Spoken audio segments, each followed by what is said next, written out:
Switch over. Okay.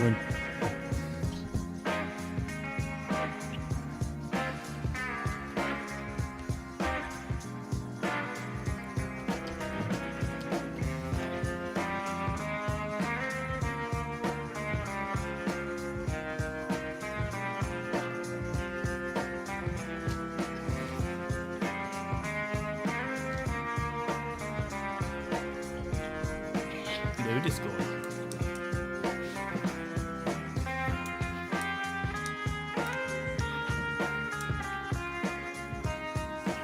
All right, I'm going to hit record on my end. Just in case. Where are you?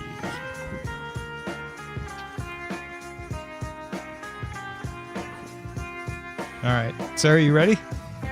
I'm ready. All right. Have a Justin, good show, Rob, everybody. Roger. I am ready. Oh, Let's do it. Good day, Internet. Good day, Internet. Good day, Internet. good day, Internet. Hello and good year, Internet. Good year, Internet. Oh boy, it's only January 2nd.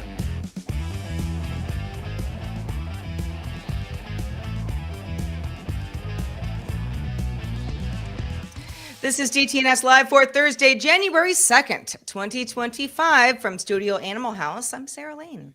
In Los Angeles, I'm Tom Merritt. From Columbus, Ohio, I'm Robb Dunewood. From deep in the heart of Texas, I'm Justin Robert Young. And I'm the show's producer, Roger Chang.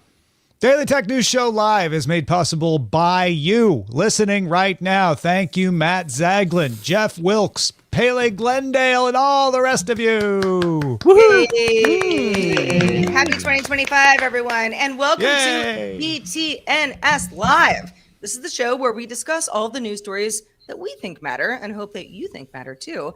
Our live audience and patrons are going to help us along on the show. And the Daily Tech News Show that you already know and love isn't going anywhere. Check out your DTNS feeds and Patreon for more. But first, let's peruse the latest news. That rhymes. Telegram's newest update includes third-party account verification, more message search filters, and NFT gifting features. Verified third parties can now authenticate accounts with a unique logo instead of a blue checkmark to prevent scams and misinformation. Users can also now turn gifts into NFTs using Telegram stars. If you know what that means, then you care. Otherwise, don't worry about it. You also have options for trading those NFTs on various platforms. NFTs still alive in 2025. Still a thing. Yeah. Apple agreed to a $95 million settlement to resolve claims that its Siri assistant violated user privacy by recording conversations unintentionally and then sharing them with third parties. The class action covers Siri-enabled devices from September of 2024 through December of last year, with eligible users potentially receiving up to $20 per device. Class action lawsuit. Apple denies wrongdoing, said it didn't do anything wrong, but decided to settle, and the settlement awaits approval from a federal judge. Asus, Samsung, and MSI announced a new 27-inch 4K OLED gaming monitor. I should say they announced 4K monitors with 240 hertz refresh rates, all featuring Samsung's display's latest QD OLED panel, the Asus ROG Swift OLED PG27 UCDM, and the MSI MPG 272 URX QD OLED. Support DisplayPort 2.1 for uncompressed 4K at 240 hertz. Samsung's Odyssey OLED G8 may also include this feature, and they need to work on those naming conventions. Oh my gosh. No, I thought they were Good work, catchy. Good work. Rolls off the tongue. Yeah, it really does. 17 U.S. states, including Florida, Tennessee, and South Carolina, now restrict access to major adult websites due to laws requiring stringent age verification to prevent minors from viewing explicit content. Originating with Louisiana's Act 440, these laws impose fines and lawsuits on sites failing to comply. In response, AYLO, AYLO, the owner of Pornhub and similar sites, has opted to just not deliver their sites in the affected states. Oh man, during the holidays as well. What a time. I Yeah. know, right? Grand Theft Auto 6, VI, that's 6, is set for release in fall of this year, 2025. Projected to generate over $3 billion in its first year, including $1 billion in pre-orders, making it one of the biggest entertainment launches in history. You might say, but don't people already like Grand Theft Auto? What's the big deal? Well, the gaming industry has had some challenges as of late. A lot of highly anticipated titles didn't do as well as people thought. And we had some slowed growth and a saturated market. GTA 6's anticipated success highlights its position as that big blockbuster franchise that is still going to blow people away.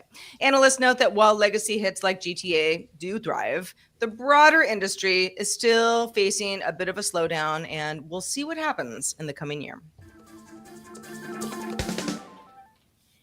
All right, let's talk. Let's talk net neutrality, shall we? Three judge what a way to panel. begin the new year. Thank you, Sarah. Well, listen. Playing the hits. Let's I go. I know what the audience wants. Okay. Yes. A three-judge panel in the Cincinnati-based 6th U.S. Circuit Court of Appeals ruled that the FCC lacks the legal authority to reinstate net neutrality rules. The court's decision was influenced by a Supreme Court precedent from June limiting agency power, leaving state neutrality rules intact, but ending federal oversight attempts. FCC Chair Jessica Rosenworcel urged Congress to pass net neutrality legislation. Critics of the rules called for focusing on internet access and innovation instead. All right, so opening it up to the panel. First discussion of 2025. Who's mad? Who's sad? Who's happy about that?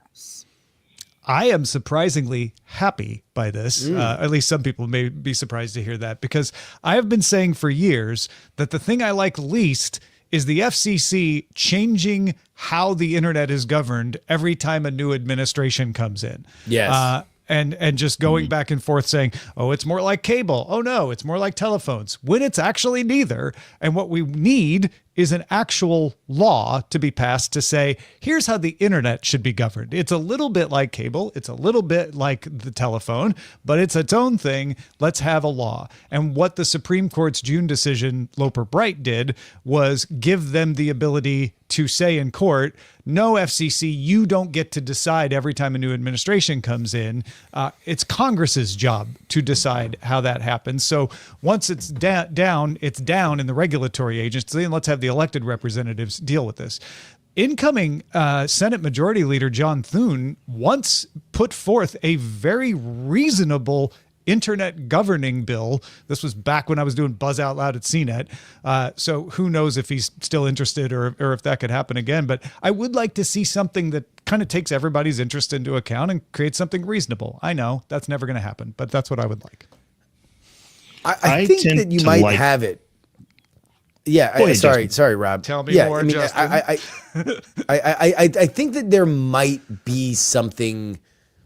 It depends. I mean, you don't really know how the vibes of a Congress are going to shake out until people actually get in there and start voting. But you do have a general sense that the body politic has to get younger. There is really no argument sensibly that the internet is not as important to the United States as steel or concrete in terms of our economy. So laying down basic uncontroversial rules of the road would be popular. The question is, of course, whether or not anybody is going to be able to pass something that important that will be safe and uncontroversial. Yeah. I'm with Tom on this one. I like the fact that they are saying that this group, the FCC, you can't make the rules. You have to actually apply a law. The problem I have is that I understand our government. Will they actually be able to come together and decide on anything? I just don't know that I see that coming anytime in the near future. So I wonder if we're going to be in a situation where, kind of what we are now. Every time the administration changes, new things just tend to happen with net neutrality. I really want the Congress to come in and actually say, here's what the rules are. They vote on them, and then they send that to the president, and the president signs something. That's ultimately where we need to get to. I just don't know how soon we get there. Well, it depends on the president, as history shows.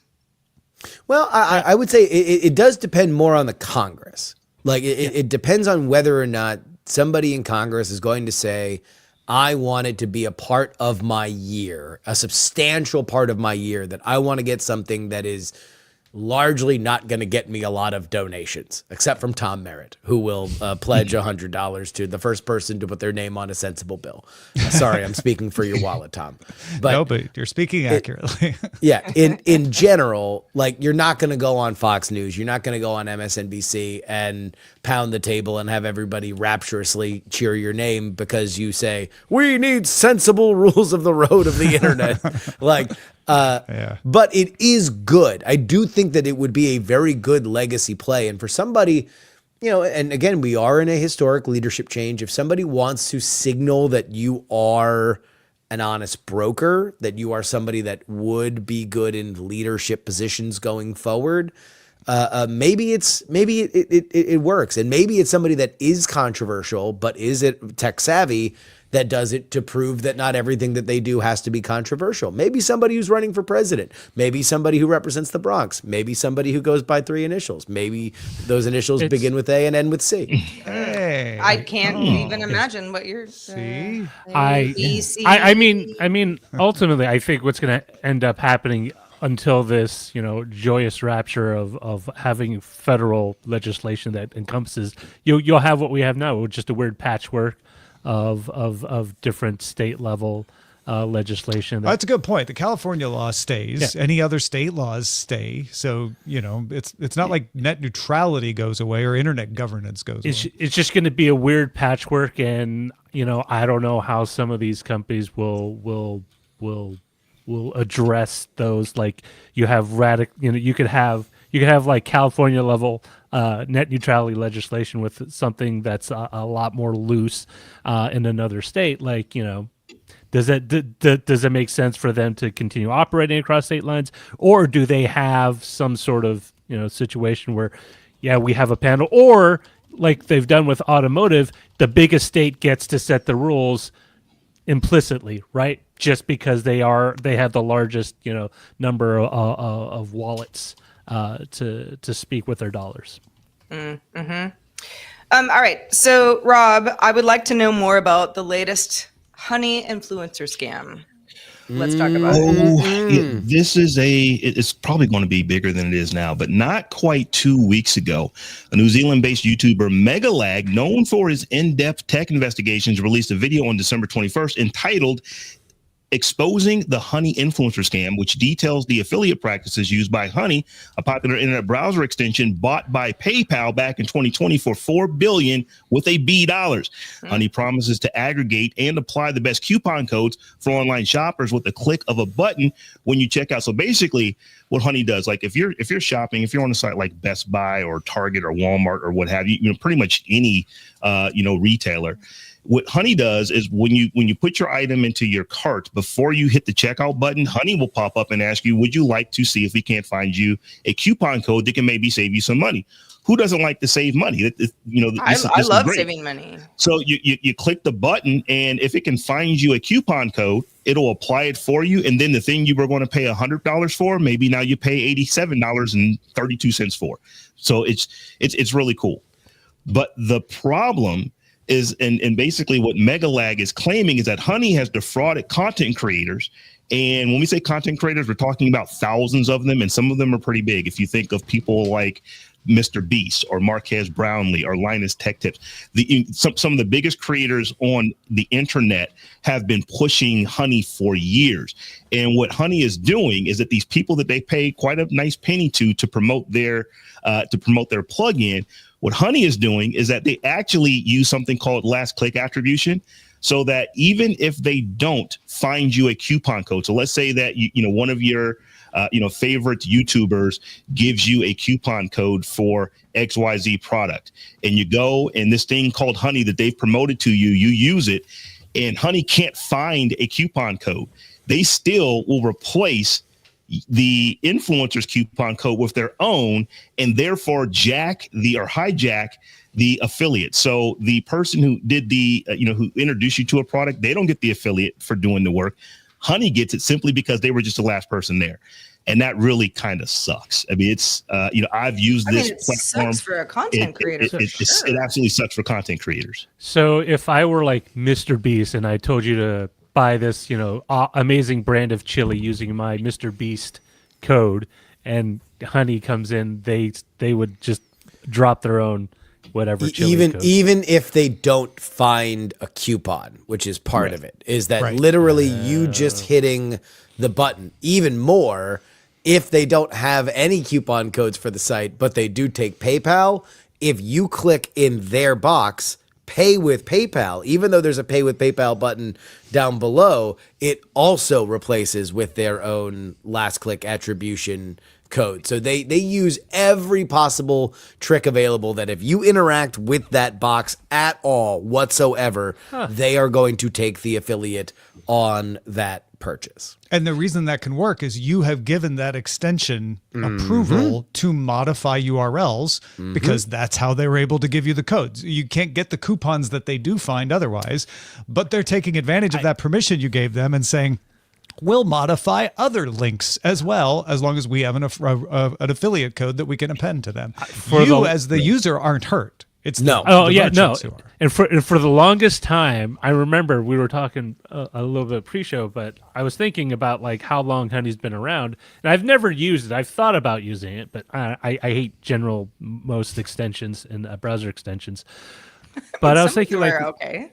But yeah, yes. I mean, I try to keep it under like 6 if possible. And I've always wondered like, how do they make money? Are they just doing like, hey, they're doing referrals, so they go to Procter and Gamble's like, hey, we're Honey, if you give us 2% of whatever merchandise people buy because they used our service to click on your thing, we get a cut. I thought that was how they were like making money, but if this is how they're doing it, it's a different ball of wax. They're doing both, right? But yeah, this I don't know how much of their money is made for this, but it seems like a chunk. It's even worse than this, guys, because not only are they jacking the affiliate codes of the very sponsors who they got to promote their service, the other part of this is Honey tells you 9 ways from Sunday, it's going to, as it tells their users, we're going to find the best coupon codes for you. But when you really think about it from a vendor standpoint, from a company standpoint, you don't want everybody on the internet just using coupon codes, even if they didn't know about them, because you're going to ultimately make less money as a brand or as a company that's selling stuff. So what Honey did says, well, let's go to these companies and say, hey, we're gonna tell Earth about all the coupon codes where people can get this stuff cheaply. But if you pay us directly, we won't actually show those coupon codes to our users. So the users that are being promised to get coupon codes to get the cheapest price on the internet for the things they're buying on these online retailers, necessarily getting. They're not even getting it because Honey has worked out a deal. Mm-hmm. Exactly. They've worked out a deal where we're going to not show you. So they're actually harming the end users. Like where there would have been a coupon code where they could have saved some money. No, we're not going to allow the user to save money. We're going to make it by getting a percentage that we agree upon up front with the actual brand.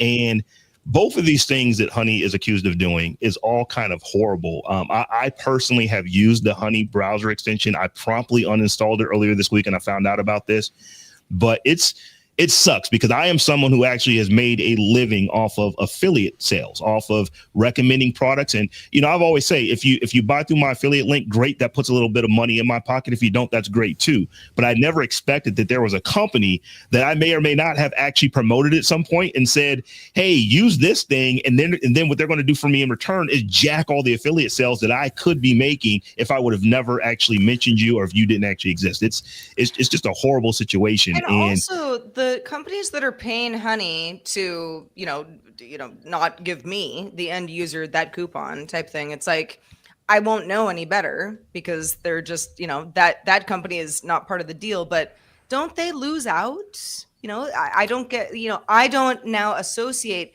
that company, for example, my favorite grocery store. Do I get the coupon? Do I not get the coupon? I mean, my life won't end, but if I get the coupon, I think of that grocery store more favorably. Well, no. That's the thing with the affiliates is you will always get a code. And part of the thing that Megalag points out in his video is that he noticed that he was getting a lot of Honey 10, Honey 20, Honey 5, that kind of stuff. What you will not get is if somewhere on the internet they put out a half off or a BOGO or something that theoretically that product would take advantage of for you. You don't get that. You get the one that they want you to get. So yes, so there you might get be a the 50% off code Yes. somewhere, but Honey has a 20% off Yeah. deal with the merchant, so it's going to give you the 20%. It's instead going of to 50. give you that Right. and not the other one. So there's two things here. And, yeah, and I mean, same issue. Go ahead. Go ahead. there's two issues. And the internet, especially YouTube, loves to describe everything in the most scandalous terms possible. And in this, I don't know how far off it is, but there are two main issues. Number one, to consumers, Honey's a bad product. If you thought Honey was a good product, it's indeed a bad product. It's not to say that that concept is bad. It may well be very good. Honey doesn't do what it says that it does. Not to say that it ever guaranteed it to you. And because it was always marketed to the frugal among us, you got what you paid for. It was a free browser and it didn't deliver in the way that it advertised it. The more tantalizing and obviously the more personal from some of these massive YouTube accounts is that there appears to be some kind of great erosion in affiliate marketing money. And what I'm fascinated by to see with this going forward is exactly what that means, because I have been making my living in internet content creation for the better part of my adult life. I know that when I see a reduction in money, my first thought is not there's a villainous thing out there that is soaking up money that otherwise should have been mine. My thought is my content sucks and I need to make better content and I need to make this this going forward. So I don't think any of these accounts likely even thought that, okay, well, I'm seeing a 10% reduction, a 20% reduction in affiliate money. There must be a reason. I think they just thought for whatever reason, people aren't using my affiliate codes in the same kind of way and just kind of moved on with life. That being said, I would be very curious to see what Honey brings into PayPal. I do think that that's something that there should be more journalistic heft led into. I think this is a compelling and interesting business and tech story that top-end journalism should be investigating and jumping on top of. This is a good story. Megalag's video has already been seen 14.5 million times. That was what it was right before we started the show. And the numbers are going up. It's gone up 400,000 just since I looked at it first thing this morning. I would imagine that this is not going anywhere. And another thing is that Megaleg had had an interview with Newsweek where he said that Monday he looked at how many users Honey has. They're down to 17 million. They were 20 million last week. So they lost 3 million. They lost 3 million users in less than a week's time. And I would imagine that after the more people that hear this, that number is going to continually go down, and it should, because what this company is doing may not technically meet the criteria for being illegal, but it is definitely unethical. It's dirty pool. Dirty pool is what I would say. Yeah. Listen, being a content creator is that's a very blanket term, right? We've got the top tier content creators that everyone knows. Us, of course. Who's bigger than us? Obviously. Yeah. But at all levels, imagine using Honey thinking, oh, this is gonna, help me out, and realizing it indeed does not help me out. Yeah. Are you gonna sue the company? Maybe not. But that is life on the internet. Being a content creator. Oh, go ahead, Rob. I was gonna say it's just one of those things to where, like I said, I'm someone I've been doing affiliate marketing since literally the late 90s. And as I said earlier, I always say if you use this affiliate link, it'll put a little money in my pocket. I really appreciate it. If you want to strip that out, great. I never expected, as Justin said, when I'm thinking, man, my affiliate numbers are down. Maybe I need to figure out some new hooks. Maybe I need to figure out, better stories to tell in my content. I never would have thought that a company that I personally haven't actually been sponsored by Honey to put anything out, but I know people who I work with very closely who have. I never would have thought that the company that is actually giving this money to tell our fans about this browser, that before this reporting from Megalag, it seemed like it was great. It's like, wait a minute, I don't even have to know a coupon code. It'll go find one for me and then save me some money, and it costs me nothing. That's kind of awesome. And for them to actually be doing this to their creators, and then on the other side, doing it to their users by saying, hey, we're going to get you the best code. And no, we're going to get you the code that makes us the most money. That's just disingenuous, and it's just slimy. And, this is a story that needed to be reported, but I honestly, I feel icky just talking about it.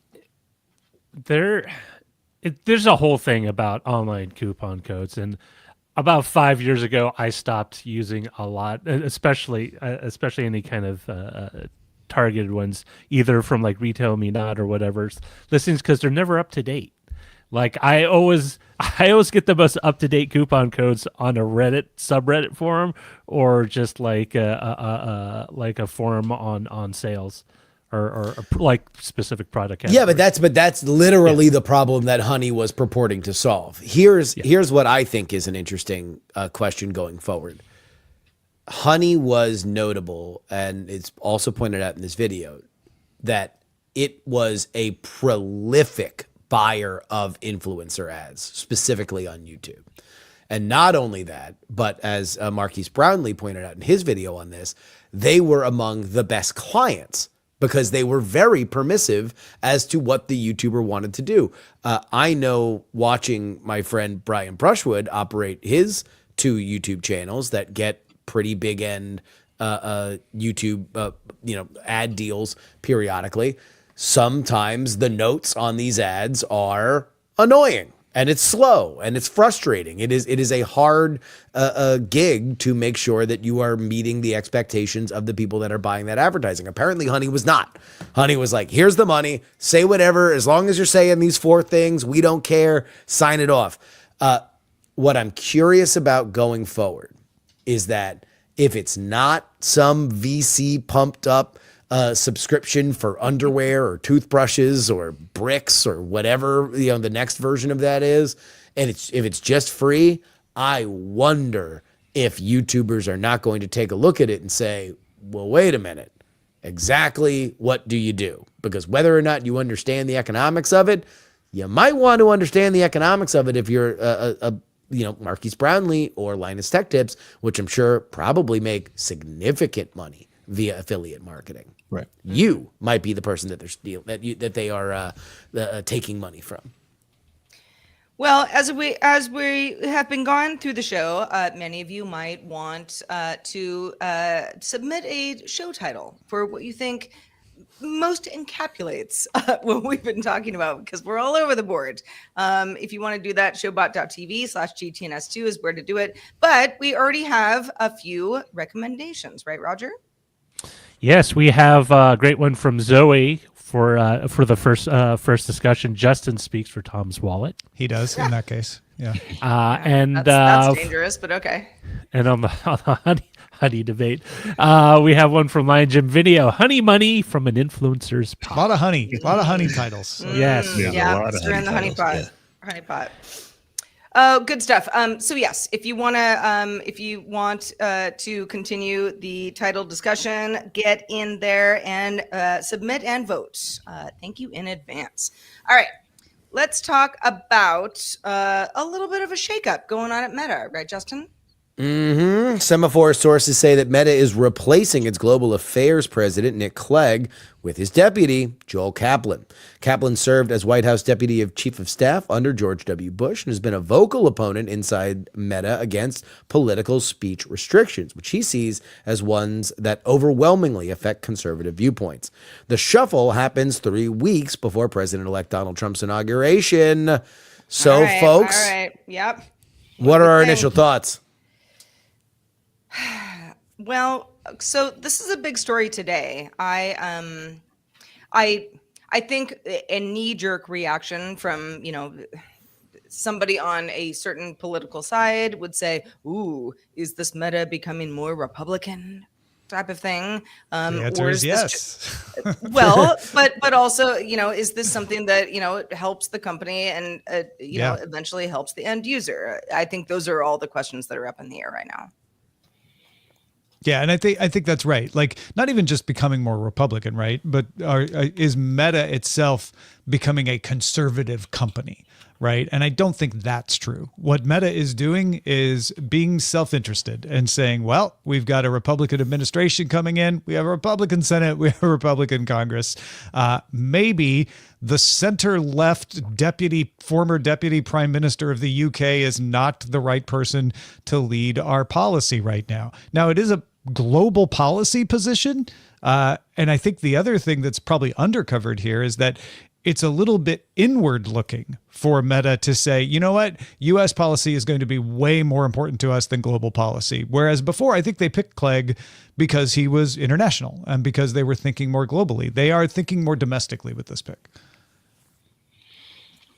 When I first saw this story, I went back to this great piece of cinematography that starred Rodney Dangerfield. I believe it was called Back to School. Oh, and there was a part of that movie. Love that. Part of that movie where he's explaining how business is done and who he has to grease and who he has to pay off and all this kind of stuff to get stuff done, which is actually how he became a multi-billionaire. It did it in real business. And the professors are just so shocked at what he's saying.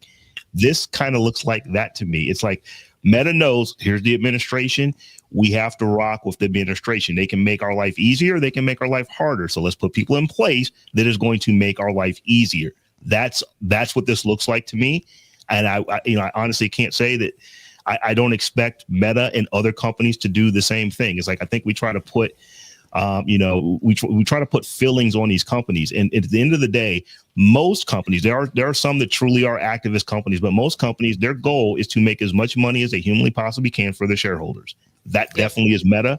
And I think that Meta they did the old put the finger in the mouth, put the which way is the wind blowing? Mm-hmm. What is going to make us more palatable to the administration that is incoming so that we can do business as usual and maybe even make more money than we've already made?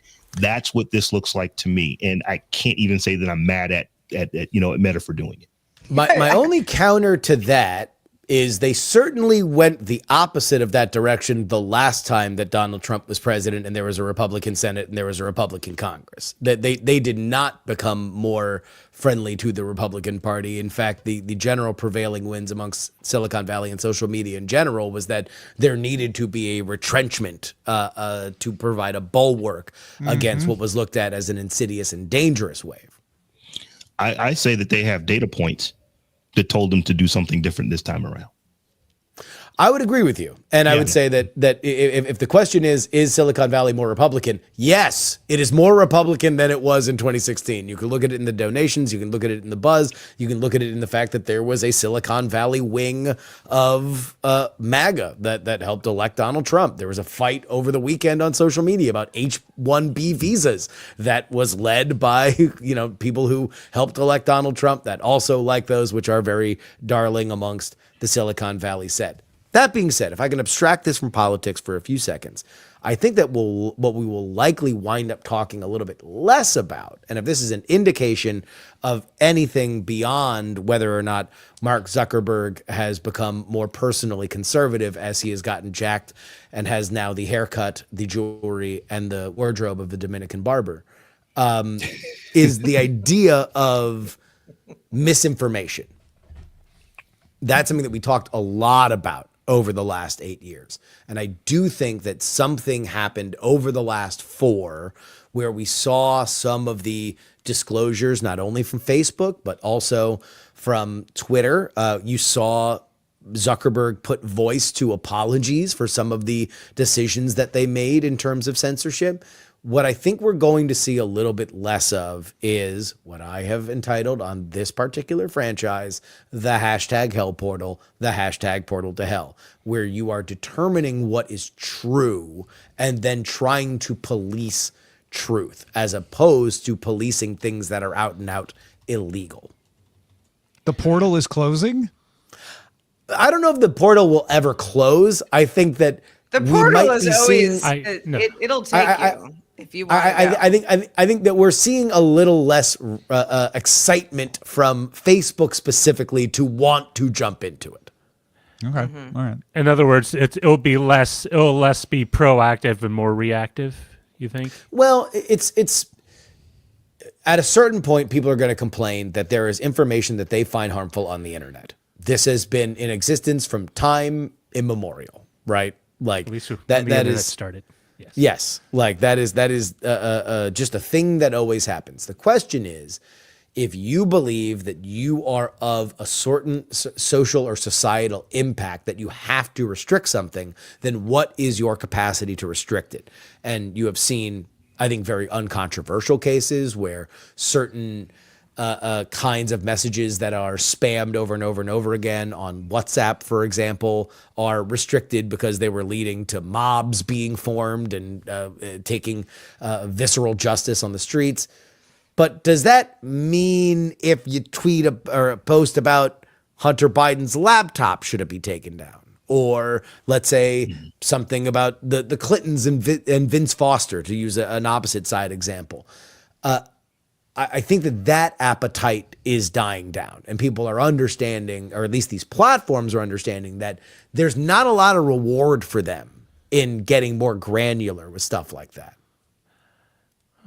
I mean, I think in some ways it's more reflective what you were saying, not just the platform, but just society evolving to the stage where people don't look at a lot of these outlets with the kind of might be overselling it, but a little overly naive take or understanding of how these work. And I think at some point it's all going to shake out into a less, I don't want to say cynical, but a more like approach that we used to have with TV, where you used to say, don't believe everything you watch, don't believe everything you hear, Yeah. don't believe anything you read. Mm-hmm. Yep. what is it? Don't believe anything you hear and only half of what you see. Half of what you see. Yeah. That's Will Rogers, I think, right? Yeah. Yeah. Well, listen. While we were kind of on a holiday break, we had a bunch of shows for you, so hopefully you enjoyed those. And we definitely got a lot of emails. Feedback at dailytechnewsshow.com is where to send that email if you've got one. But Rob, what did we get? So George said in response to our annual prediction show, what a cast of characters. I much enjoyed the back and forth between everybody, especially the subtle barbs thrown at all in good fun. The additional weighting system was a splendid idea to compensate for Tom's generous point giving. Tom's like, I just want to give you a point. What's wrong with giving points? Well, points need to be earned, Tom. Yeah. Tom was definitely on the 10-point must system.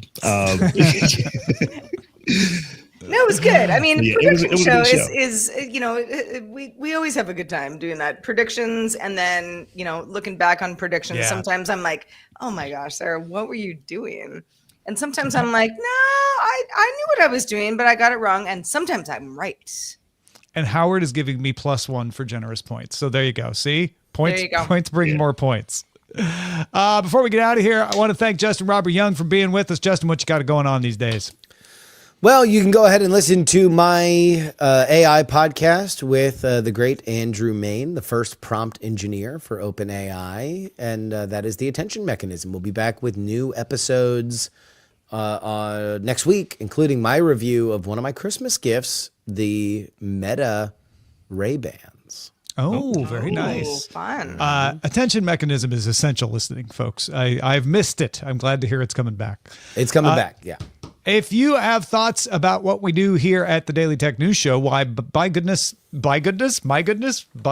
commands, By send us an golly. email. By and by. The email address was what I'm trying to say is feedback@dailytechnewsshow.com. We are gearing up for CES. That is next week. We're going to have some folks on the ground. It's going to be fun. We're going to see all the gadgets. We're going to talk about all the things. But tomorrow we'll be back with a regular DTNS live Monday through Friday at 4 p.m. Eastern, 2100 UTC. Find out more at dailytechnewsshow.com/live. See you tomorrow.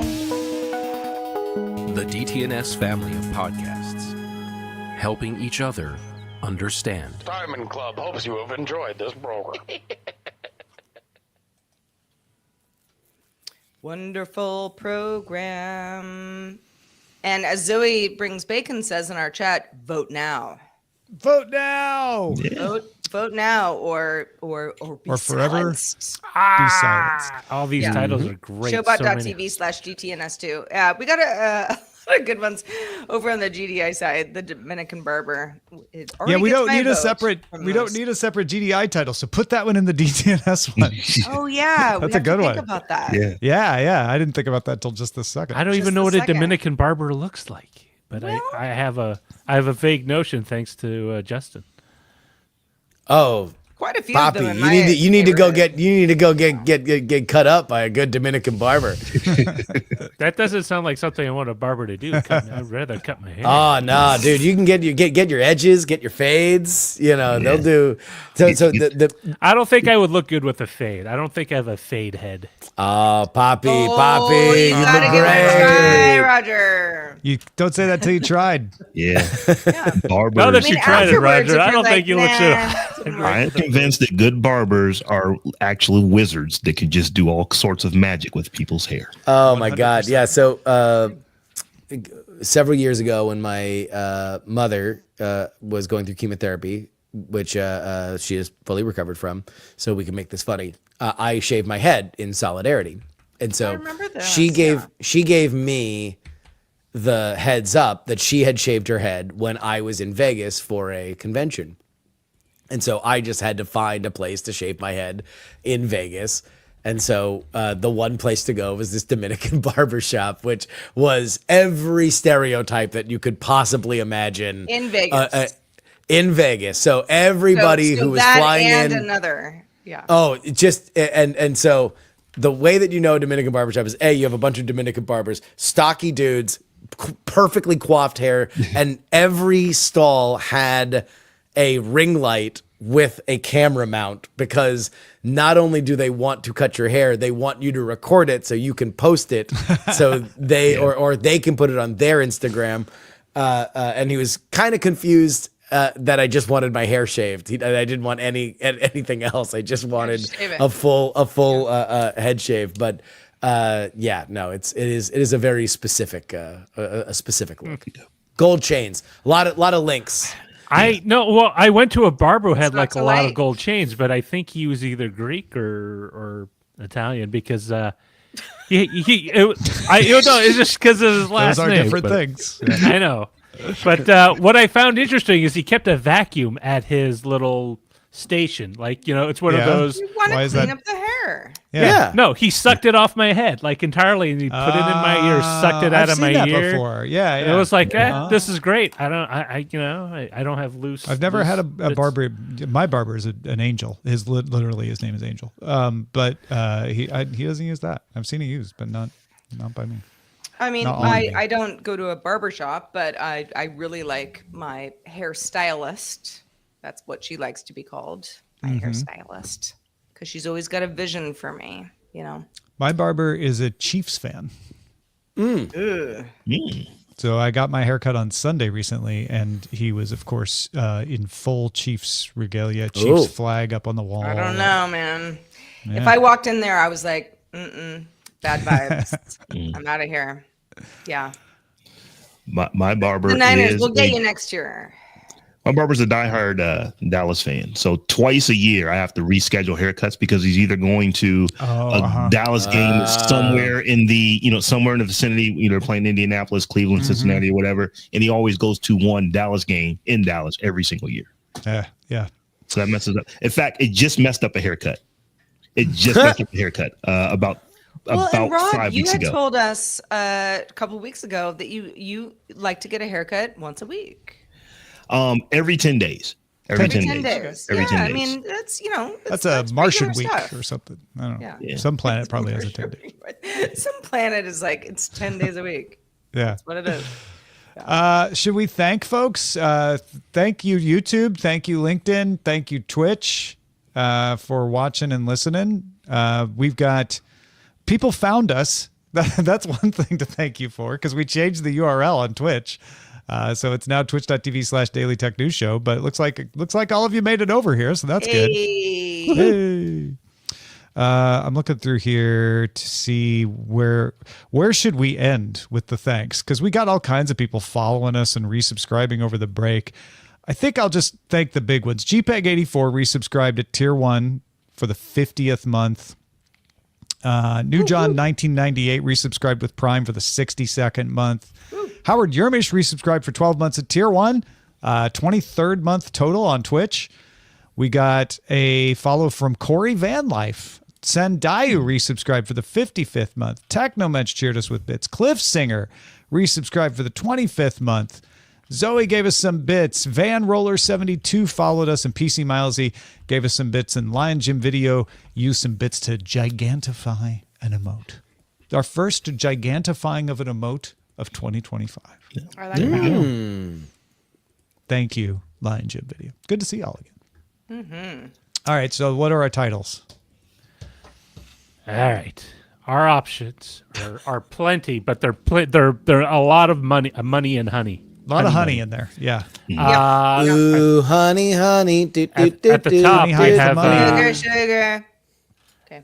we had Howard Yermish with Honey's hijinks, hijacks, links. Bit of a tongue twister. Honey's hijinks, hijacks, links. That's fun. Yeah, I like that's that good. one. And then we had Saray TWs, which I partially enjoy. The Land of Bilk and Honey. Bilk. That's good. That's a good one. Yeah. Not So Sweet Honey from Zoe. Barber Wizardry from Saray TW.